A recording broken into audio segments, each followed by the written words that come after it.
arbitre sifflé na final tànk fii ci terrain Gaal Gui 14 juillet 2024 final dox diggante Gouye Gui Gagnick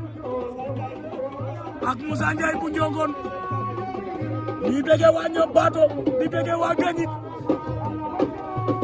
Gouye Gui Gagnick moo féetee gauche Moussa Ndiaye moo féetee droite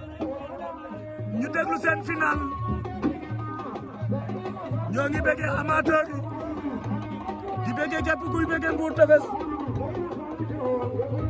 waaye Latir Faye borom Njaanjaay Fatick petit frère de Amine bëgg naa ko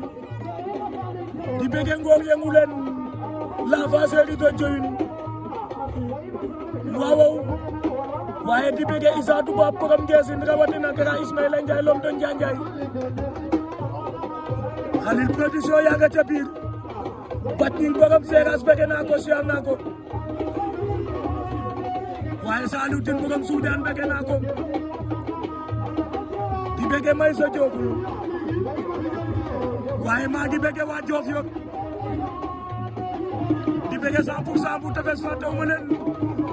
lim cum Moussa Ndiaye Gouye Gui Mamadou Moustapha Sagne ak Babou Sarr Thiam bi mu jeexee arbitre dafa jox Babou Sarr Thiam victoire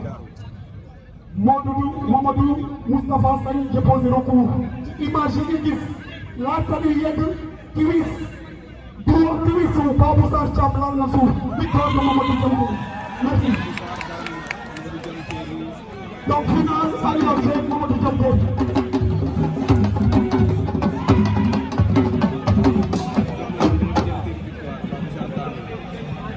Babu est-ce que nana kanale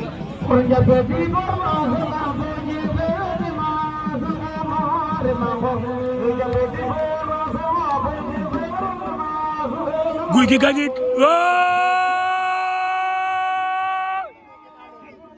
Moussa Ndiaye daan na ko de Moussa Ndiaye daan na Gouye Gui Gagnick